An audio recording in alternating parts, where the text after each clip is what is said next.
langsung dibawa ke kamar. Karena memang instruksinya sang putri begitu. Ya sudah, kita tahu sendiri tuh, pas bulan purnama, ya, kemudian ada 2 orang manusia, yang satu gagah, yang satu cantik, dan masing-masing sudah kenal, akhirnya memadu kasih.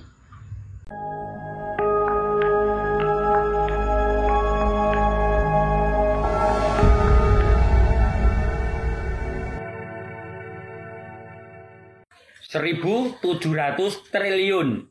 1.700 triliun. Ya, baru kira-kira 2 minggu ini heboh, yaitu anggaran pembelian alutsista. Oh, ya. Ingat ya, yang diusulkan oleh Kementerian Pertahanan dan Keamanan melalui anak perusahaan Kementerian Pertahanan dan Keamanan. Ya. Dana itu biar saja enggak apa-apa ya, yang penting Indonesia bisa berdaulat ya. Kemudian cara menjaga kedaulatan ini pastinya dengan peralatan senjata yang mumpuni. Ya. Mungkin Kementerian Pertahanan juga belajar dari masa lalu. Sejarah masa lalu tentang kerajaan-kerajaan di Indonesia ya yang menyerbu ke Batavia. Pada zamannya Sultan Agung. Ya, kalah karena apa? Persenjataannya kalah canggih sama POC. Malam ini kita akan melanjutkan sejarah. Ya. Yang lalu sudah sampai Amangkurat 1. Kita akan bercerita naik ke atas ayahnya hingga kakeknya Amangkurat hingga sebelum berdirinya Kerajaan Mataram. Berarti kita mulai dari Kesultanan Demak di akhir gitu ya. Mari kita berjalan ke masa lalu, bercerita Kerajaan Nusantara. Sakjane mbiyen ngopo?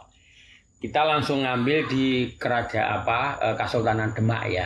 Raja terakhir adalah Sultan Trenggono. Ya, Sultan Trenggono ini termasuk sukses dalam memimpin kerajaan. Karena apa? Sultan Trenggono itu salah satu yang bisa merukunkan, membuat rukun keluarga besar kerajaan di Demak. Ya. Akhirnya Sultan Trenggono itu punya menantu. Ya, kita mulai dari situ. Dari Sultan Trenggono yang punya menantu namanya Mas Karebet atau Joko Tingkir. Ya. Joko Tingkir ini adalah sosok yang bisa dikatakan mempunyai ilmu kanuragan yang tinggi. Oh, jadi dia sakti ya? Sakti, pada usia muda sakti. Karena kalau kita lihat sejarahnya Joko Tingkir itu juga merupakan cucu dari Sunan Kalijogo. Oh, dia cucunya Sunan Kalijogo. Kalau Sunan Kalijogo kan berada di Kadilangu. Ya.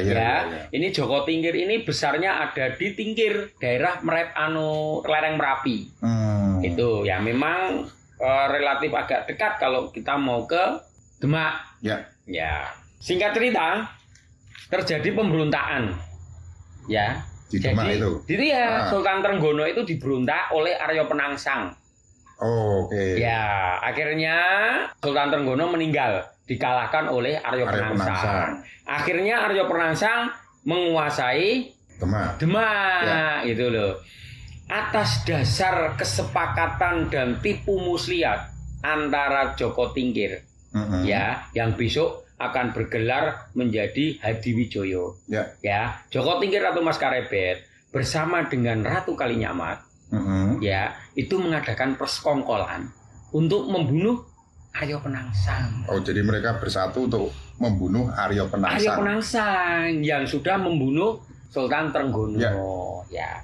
Terjadi perang hebat di situ. Ya, Arya Penangsang tahu sendiri, Arya Penangsang itu ususnya keluar saja dia masih hidup. Ya, matinya Arya Penangsang karena ditusuk sama si Mas Karebet atau Joko Tingkir itu, ya dengan tombak sengkelat kalau tidak salah, ya itu suruh narik. Nah itu kena ususnya. Era Arya Penangsang habis karena dimenangkan oleh Mas Karebet atau Joko Tingkir. Ya akhirnya Joko Tingkir pulang lagi ke daerah kedudukannya itu di Jipang. Bukan Padang. di Jipang dulu karena dia merupakan Adipati Jipang. Jadi belum sampai Pajang. Belum sampai Pajang, Adipati Jipang. Karena atas dasar jasanya membunuh Arya Penangsang, ya, itu akhirnya Mas Kerebet ini ya naik jabatannya menjadi sultan. Dia menamakan sultan di Pajang yang bergelar Sultan Hadiwijoyo. Ya, ini Pajang sudah mulai ada sekarang ini. Padahal, Pajang itu berarti lokasinya sekitar Kartosuro. Ya, makam haji sekarang ini. Ya. Itu dari topografinya yang berada di pantai. Demak ada di pantai. Ya, itu digeser menuju ke pedalaman. Ya. Disitulah dimulai namanya kerajaan Islam pertama yang ada di pedalaman. Ya, walaupun di daerah Mataram Pleret sudah ada kerajaan Mataram Islam yang ada di Pleret. Gitu loh, yang itu juga merupakan anak angkatnya nanti. Raja di Mataram itu anak angkatnya Raja Pajang. Anak angkatnya Hadiwijoyo.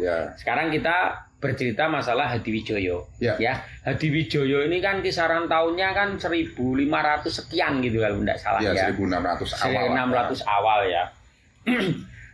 Karena daerahnya agraris. Ya, topologinya memang agraris, itu kehidupan masyarakatnya sangat makmur. Ya. Jadi Sultan Hadiwijoyo itu memerintah dengan sistem yang kekeluargaan. Ya, rakyatnya dimakmurkan. Dengan cara bercocok tanam yang baik, diajari dengan irigasi yang mumpuni. Memang daerah sana kan terkenal untuk bercocok tanam padi, sehingga apa? Kesultanan Pajang ini merupakan lumbung padi dan pangan.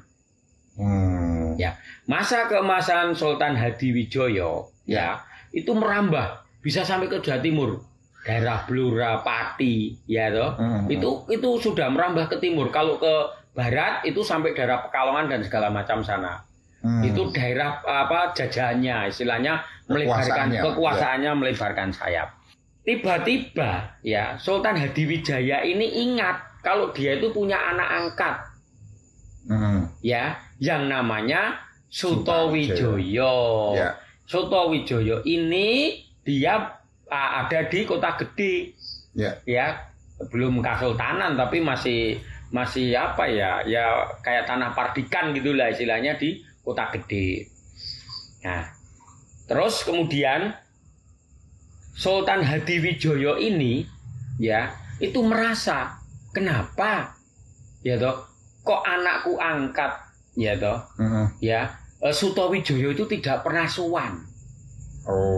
Jadi dia tidak mau berkunjung ke Pajang. Tidak mau berkunjung ke Pajang, padahal Pajang ini adalah induknya. Ya. Harusnya kan setiap tahun masih harus berkunjung ke Pajang ini. Tapi sebelum itu didahului ada cerita yang lucu. Jadi Sultan Hadiwijoyo itu punya anak yang cantik. Cantiknya luar biasa, dikatakan dalam sejarah begitu. Hidupnya ada di keputren. Ya, jadi si putri raja ini itu senangnya itu dengan bunga. Bunga ya. Jadi mbok-mbannya itu setiap pagi disuruh keluar untuk beli bunga segar, dibawa ke dalam kaputren. Nah, suatu ketika ya asisten kalau kita nyebutnya, jadi asistennya danyanya itu tuh dititipi bunga sama seorang pemuda. Yang pemuda ini memang merupakan anaknya Tumenggung.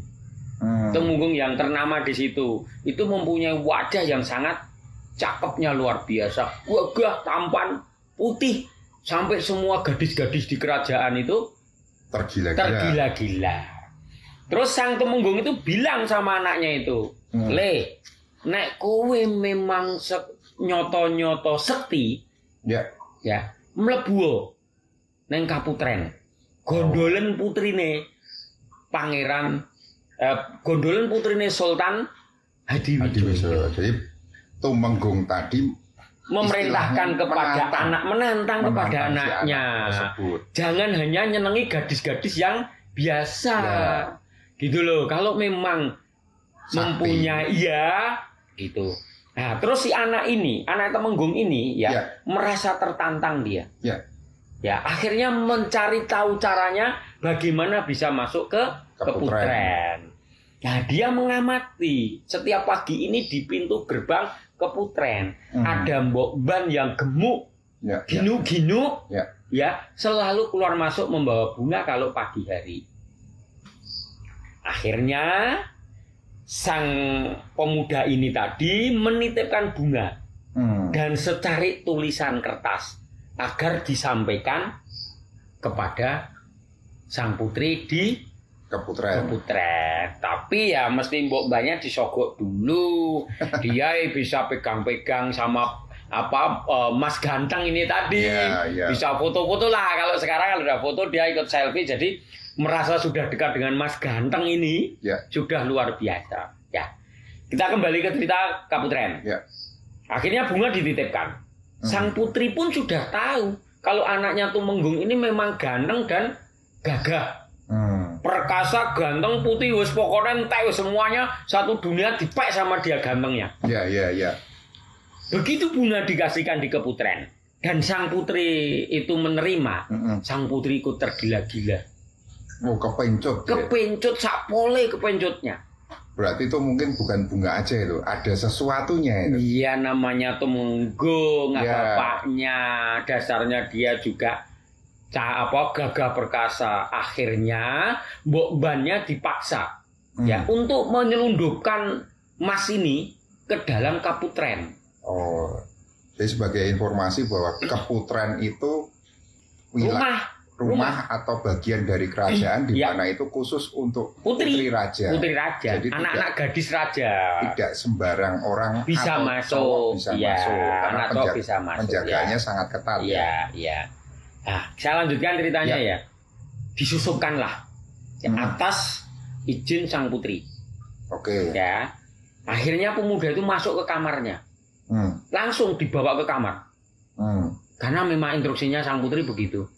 Ya sudah, kita tahu sendiri tuh, pas bulan purnama, kemudian ada dua orang manusia, yang satu gagah, yang satu cantik, dan masing-masing sudah kenal, akhirnya memadu kasih di dalam kamar tersebut, Yang terdengar hanya suara. Awong semuanya dijaga di luar kok. Iya, kalau terdengar itu suara. Terdengar suara. Maksudnya suaranya itu suara aneh. Ya tuh, saling berkejaran suaranya. Suaranya itu saling berkejaran. Ya. Akhirnya dari malam sampai pagi. Ya toh. Baru bangunnya terlambat mereka. Saking nggak taunya menikmati bulan purnama. Sambil udut sekarang sambil menikmati bulan purnama. Nah, kalau keluar pagi-pagi pasti ketahuan karena Keputrennya dijaga oleh prajurit-prajurit andal. Akhirnya sang putri memberikan keputusan, sudah di sini saja, nggak usah pulang. Akhirnya pemuda itu dikurung sama sang putri selama 1 minggu. Selama 1 minggu. 1 minggu. Sepandai-pandainya menyimpan bangkai, mawar saja. Nek bangkai kok ketoke ra enak. Sepandai-pandainya menyimpan mawar yang harum, akhirnya tercium juga kepada sang ayahanda, yaitu Sultan Hadiwijaya. Sultan Hadiwijaya agak terpukul karena tahu itu adalah anak Temenggung kesayangannya dia. Karena Temenggung ini adalah tokoh yang mumpuni masalah sastra di kerajaan Pajang. Akhirnya Sultan Hadiwijaya memanggil anak buahnya 3 orang senopati untuk menangkap pemuda itu. Nah, berhubung itu dilindungi oleh sang putri dengan sempurna, itu cara membujuknya susah. Akhirnya dibujuk dengan cara apa? Dikasih tahu untuk melapor kepada sang ayah yaitu Sultan Hadiwijaya untuk minta restu. Oh, jadi agak ditipu ini ya? Ditipu. Putrinya ditipu supaya mau keluar si Mas Ganteng ini. Ya. Saya tidak usah sebut nama karena paling enak nyebutnya Mas Ganteng karena memang ganteng. Ya. Oke, sudah ya. Berarti sang putri sudah oke. Dibawalah keluar Mas Ganteng ini pura-pura mau disowankan raja untuk meminta restu itu restu. Ya. Akhirnya di tengah perjalanan dihabisi Mas Ganteng ini sama 3 senopati, bukan untuk disowankan kepada raja. Habis riwayatnya. Karena apa? Memang Mas Ganteng ini kan tidak ahli perang. Ya, ilmu kanuraganya juga cetek. Karena dia hanya ganteng saja. Habis sama 3 senopati Pajang.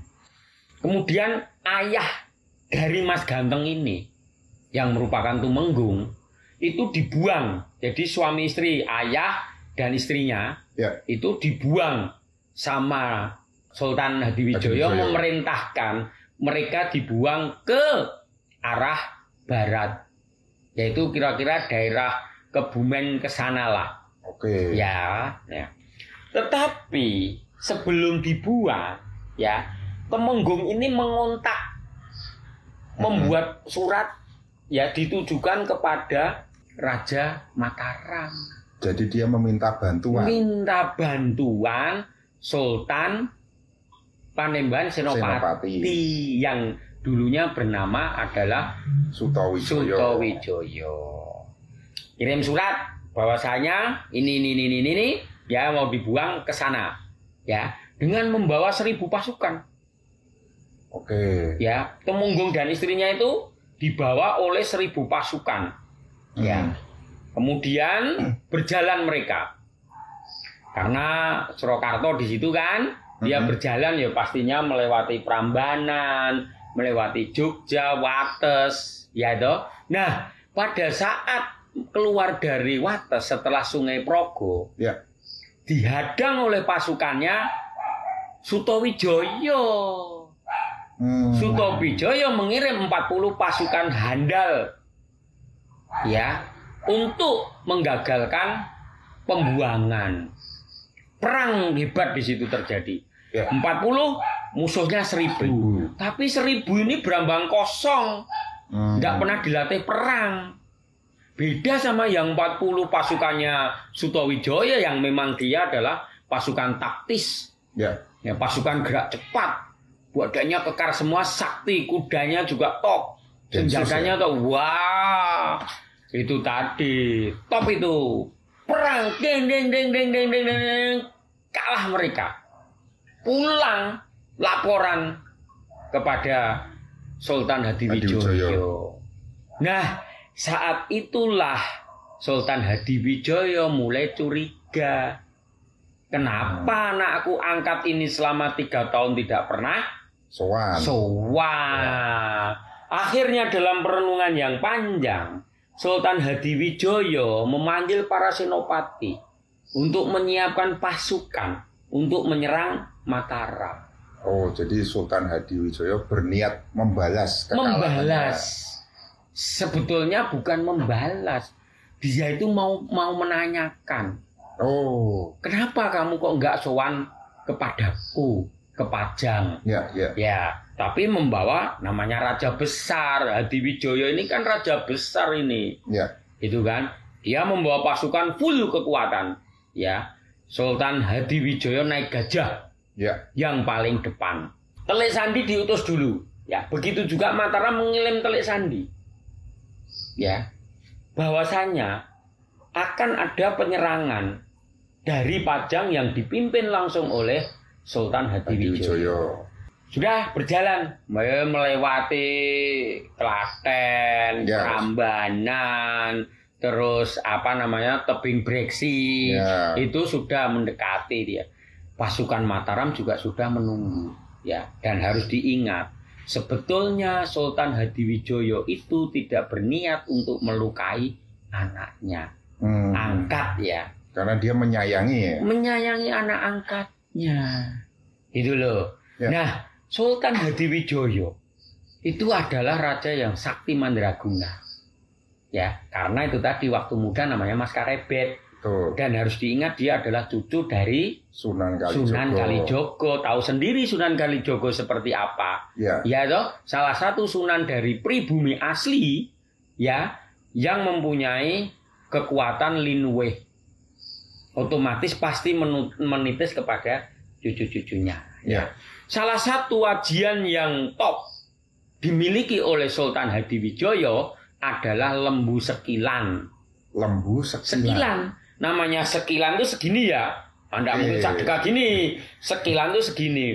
Apa yang dimaksud lembu sekilan? Semua yang berada di depannya dengan jarak sekilan itu tidak akan pernah menyentuh. Jadi sejengkal tangan. Sejengkal tangan ya. Itu mau ditusuk, mau diapa-apa tidak pernah kena. Ya. Terus kita lanjutkan ya.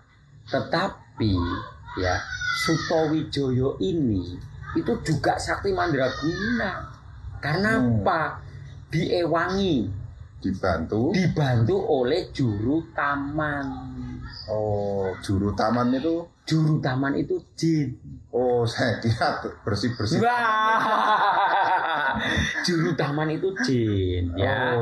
Ceritanya begitu. Jadi ada suatu cerita kalau Sutowijaya itu mengadakan perjanjian dengan Ratu Kidul. Penguasa Laut Selatan yang kelak akan mempunyai anak namanya Raden Ronggo. Ya, kelak akan begitu ya. Kita teruskan untuk Hadiwijaya dan Sutowijaya antara bapak dan anak angkat. Ya. Sebetulnya ya Sutowijaya itu sudah menganggap kalau dia itu sejajar dengan Pajang. Walaupun tanah merdekan ya. Jadi istilahnya pelungguhnya Babas Alas Mentao itu adalah pemberian dari Pajang. Jadi Mataram yang kota gede itu sebetulnya atas lilahnya Pajang. Ya, makanya dia harus sowan ke Pajang. Ya. Oke, kita lanjut lagi ya. Pertempuran itu sangat dahsyat sebetulnya. Walaupun Hadiwijaya itu tidak punya keinginan untuk menyerbu. Tapi Sutowijaya sudah menyiapkan semua kekuatan. Pasukan-pasukan elitnya sudah disiapkan, termasuk pasukan dari juru taman. Gitu loh. Wah, ini memang rada enak. Gring. Cerita aja gring gitu ya. Sutowijaya mempunyai bende Mataram. Salah satu pusakanya itu. Bende itu kayak gong kecil. Nah, kayak gong kecil nek orang jualan es tong-tong itu. Tong gitu loh. Itu yang menjadikan andalan ya. Itu. Terus kemudian kalau Hadiwijaya yang memang dia sudah sakti, tapi memegang kalau tidak salah tombak Sengkelat atau Kiai Sengkelat ya. Itu waktu Sultan Trenggono runtuh ya, semua pusaka-pusaka dari Demak dibawa ke Pajang, ceritanya begitu. Kurang hebat di situ ya. Sutowijaya bisa melukai Hadiwijaya. Ya, terluka. Sultan Hadiwijaya ini terluka ya. Akhirnya karena terluka pasukan ditarik mundur. Ya. Hadiwijaya pulang ke Pajang, tapi sudah kemalaman. Naik gajah ini pulangnya ya. Sudah kemalaman, mampirlah ke Mbayat. Jadi menginap di Mbayat. Maksudnya mau ke peristirahatan. Di situ kan ada Sunan Mbayat. Ya, di situ kan ada kayak bukan istana tapi tempat untuk tidur katakanlah begitu. Ketemulah sama juru kuncinya.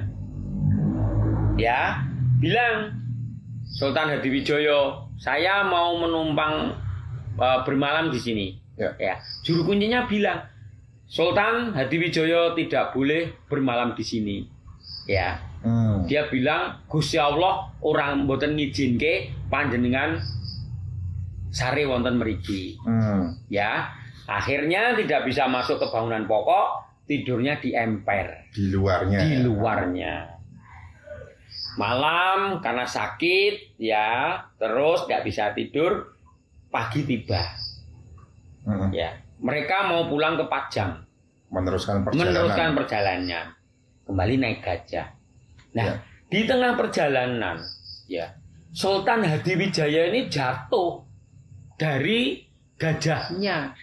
Oh. Karena sudah sakit, mungkin tidak kuat. Ya. Akhirnya dilanjutkan ditandu. Pulang ke Pajang. Ya. Nah ini si Sutawijaya itu selalu buntuti. Buntutin itu mengintil. Mengikuti dari belakang. Nah, mengikuti pasti dari belakang ya. Mengikuti secara berlahan-lahan dengan semua pasukan. Ya. Tapi tidak menampakkan dan tidak mau menyerang. Ya, tidak mau menyerang karena apa? Dia bagaimana juga adalah ayah angkat. Sudah perjalanan jam demi jam, kemudian sampailah Sultan Hadiwijaya ini di kerajaannya di Pajang. Ya, kemudian ditambani semua tabib dipanggil. Ya, Sutawijaya menunggu di perbatasan antara Pajang dengan Mataram, katakanlah begitu ya. Ya berarti itu kira-kira ya berada di Gelanggu kemungkinan daerah sana. Tahu kalau Hadiwijaya ini sakit parah. Dalam mimpinya Sutawijaya didatangi oleh juru taman tersebut. Juru taman bilang, "Piye? Nek kae tak patenane wae." Dalam mimpinya Sutawijaya begitu. Sutawijaya tidak mengiyakan dan tidak melarang. Ya, melarang. Akhirnya karena tidak ada jawaban, juru taman ini lari ke kerajaannya Hadiwijaya, masuk dalam tidurnya. Hadiwijaya itu ditekak, diinjak-injak komplit lah segala macam. Ya, tapi tidak dibunuh. Ya, sakitnya ditambah parah. Ya. Tambah parah. Nah, sadar bahwasanya musuhnya itu tidak hanya orang yang tampak. Musuhnya salah satunya adalah juru taman itu yang dari bangsa jin. Ya, hari berganti hari, minggu berganti minggu, tidak membaik kondisinya. Kondisi Hadiwijaya. Sultan Hadiwijaya itu tidak membaik. Itu kan. Nah, dalam mimpinya kan ini Sutawijaya itu masih menunggu di perbatasan. Ya, dalam mimpinya Sutawijaya itu bermimpi kalau Sultan Hadiwijaya meninggal. Ya. Dalam mimpinya ya. Makanya begitu pagi hari, mimpi kan malam hari yang tidur toh ini, ya. Begitu pagi hari, ya, itu semua prajurit Sutawijaya disuruh mencari bunga telasih. Bunga telasih. Ya, bunga telasih itu bunganya daun apa sing gulalapan kae? Kemangi. Harus cari semuanya, dipotongin, kumpulkan, dimasukkan ke kraton. Dikirimkan ke kraton. Makanya kenapa kalau kita nyekar pas bulan arwah kayak, mesti pakai bunga telasih karena itu turun temurun dari Mataram. Oh, jadi sebelum Sultan Hadiwijaya meninggal, itu belum Sultan mungkin ya. Sutawijaya itu sudah mengirimkan bunga kematian ya. Bunga kematian. Karena dia mendapat mimpi atau firasat ya. Firasat bahwasanya ini ya. Dan itu memang ya strategi, shock terapi. Urung mati kok dikirimi kembang. Secara psikologisnya begitu terus menerus. Ya. Oke, sudah. Memang ini tidak bisa diselamatkan. Ya toh, Sultan Hadiwijaya ini tidak bisa diselamatkan. Akhirnya meninggal. Ya, kemudian diadakan acara prosesi pemakaman. Ya. Menurut cerita Sultan Hadiwijaya itu ya makamnya daerah situ. Di daerah sana itu juga. Dan sekarang kerajaan Pajang ini hanya tinggal beberapa kotak saja yang wujudnya adalah makam situsnya itu. Ya. Dengan meninggalnya Hadiwijaya. Ya, Hadiwijaya itu sebetulnya punya anak, yaitu Raden Benowo, Pangeran Benowo. Dan ada satu anak angkatnya. Sutowijoyo jangan lupa itu adalah anak angkat. Ya, tetapi ya yang mengisi atau mengganti Hadiwijoyo justru bukan Pangeran Benowo. Ya, diambilkan dari keturunan di Demak atas usul dari Sunan. Nah, namanya itu adalah Pangeran Aryo Paringgi. Pangiri Aryo Paringgi ya. Oke, akhirnya naik tata lah si Arya ini. Ya. Menjadi Raja Pajang. Ya. Tetapi Arya Pangiri ini itu perilakunya buruk. Rakyatnya pada disakiti. Dan dia tidak mengurusi rakyat, tetapi dendam sama Mataram. Ya, karena merasa Pajang diruntuhkan oleh Mataram. Ya, makanya ini hanya bertahan kira-kira hanya 3 tahun ini. Arya Pangiri ini tadi, ya. Nah, cara turunnya Arya Pangiri pun itu diperangi Raden Benowo. Pangeran Benowo itu ngoling telepon masih ya Mas angkat. Ya, njaluk tulung sama Sutowijoyo. Dia WA-an ya. Oh, teleponan interlokal, ndak kirim telegram itu. Mas, YTH Mas YTH toh. YTH Mas Sutowijoyo neng Mataram. Ya. Ini adikmu Pangeran Benowo. Tulung ya, ayo direbut Kasultanan Pajang. Ya. Sebabnya ngopo kok direbut ya, rakyatnya sudah pada menderita. Ya. Dari dulu yang lemah Loh Jinawi ya, gemah ripah Loh Jinawi. Kemudian tatanannya carut marut, ya. Akhirnya dibantu oleh rakyat dan dibantu oleh Sutowijoyo, Pangeran Benowo bisa menguasai Pajang. Dan Arya Pangiri dikembalikan ke asalnya, kembali ke Demak. Dia menjadi senopati di Demak, ya kerajaan kecil akhirnya.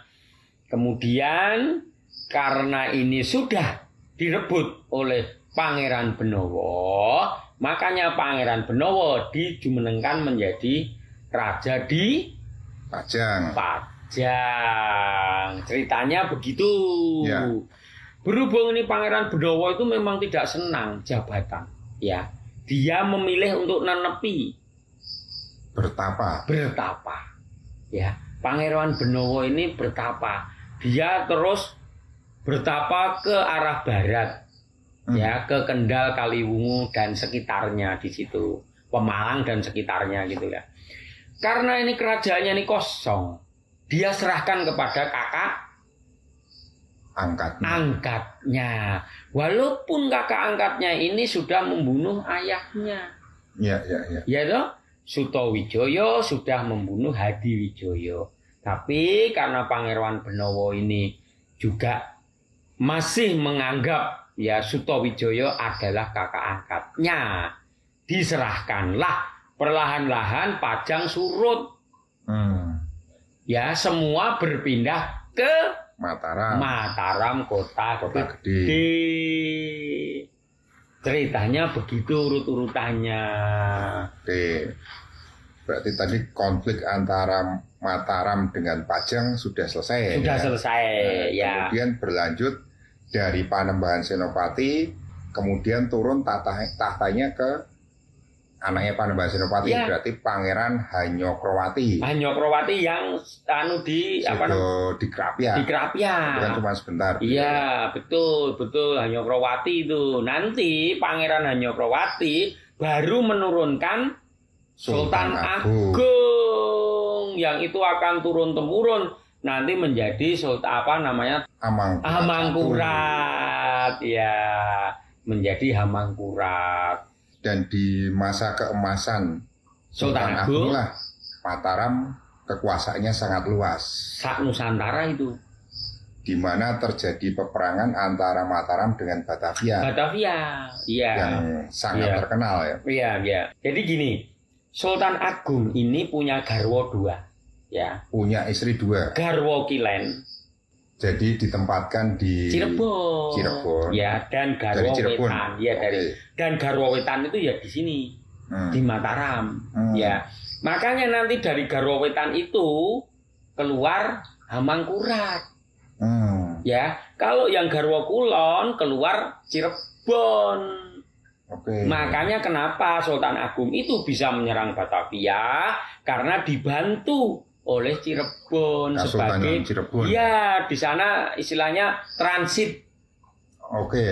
Transit itu loh ya. Ya nek enggak ada transit bayangkan dari Jogja ke Jakarta. Loh lah iya kan? Mataram kan ada di Jogja, Batavia, Jakarta. Bayangkan jalan kaki atau naik kuda atau naik apa? Begitu ceritanya. Itu. Ayo diminum sih.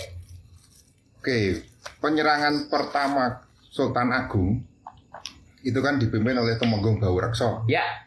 Itu tahun 1628. Nah, pada saat itu pasukan yang dibawa itu sangat banyak. Banyak sekali itu. Banyak sekali itu. Dikatakan bahwa ada 10.000 pasukannya. Pasukan, iya. Entah itu nanti ngitungnya kayak apa, kita juga nggak tahu ya. Mungkin saking banyaknya ya. Bayangkan pada saat 1628 sudah bisa terkumpul. Sultan Agung bisa menghimpun pasukan segitu besarnya menyerang Batavia. Walaupun akhir cerita penyerangan pertama gagal. Iya, karena ada pengkhianatan dan sama senjatanya kalah lengkap. Itu kan di akhir kira-kira bulan-bulan Oktober, November itu penyerangan pertama. Nah, 6 bulan berikutnya berarti tahun 1629 itu sekitar bulan Juli nyerang lagi. Sultan Agung bisa menghimpun jauh lebih besar lagi. Tapi jangan dilupakan bahwa Mataram ini membawai beberapa kadipaten kecil yang itu nyetor pasukan. Gitu loh. Jadi panji-panjinya itu adalah panji-panji Mataram. Prajuritnya berbagai macam. Ya, dari situ kan kita bisa membayangkan bahwa Sultan Agung kekuasaannya sangat besar. Sangat besar. Pengaruhnya sangat besar. Wibawanya sangat besar. Di mana istilahnya dia mewajibkan militer. Maka pemuda-pemuda juga harus dengan sukarela. Di penyerbuan Batavia yang kedua, walaupun kalah, tapi Sultan Agung bisa membunuh jenderalnya JP Kun, Jan Pieterszoon Kun kalau nggak salah itu. Walaupun katanya keracunan ya itu kan tetap terbunuh ya. Apapun caranya dia tetap. Salah satunya memang racun yang dimainkan. Sama seperti kemudian ketika kita cerita Amangkurat itu kan ada racun upas. Yang fenomenal si upas hanya dalam waktu 30 menit bisa sekian orang pemberontak. Kita tetap harus memberi label pemberontak karena setelah kita selusuri ternyata memang itu memberontak. Gitu loh, dibantu oleh mertuanya. Dibantu oleh mertuanya Hamangkurat I. Raja kembali lagi harus absolut. Cara menghabis pemberontak dibunuh. Siapapun itu, termasuk anak, menantu, kalau itu memberontak pasti akan dibunuh. Mataram, kerajaan Mataram Islam masa kemasan pada saat Sultan Agung. Sultan Agung pun sudah dilantik atau dihadiahi oleh pemerintah Indonesia sebagai pahlawan nasional. Jadi silsilah atau urut-urutan raja dari mulai Panembahan Senopati sampai yang lalu kita kalau nggak salah sampai di Amangkurat 4. Amangkurat 4. Nanti selanjutnya kita akan menceritakan Giyanti di sesi lainnya. Karena nanti di Amangkurat 4 itu akan menurunkan raja-raja Kartosuro sama Jogja, Surakarta dan Jogja itu. Ini beda sama Mataram Islam. Beda. Itulah cerita masa lalu kerajaan Mataram Pajang. Sakjane mbiyen ngopo?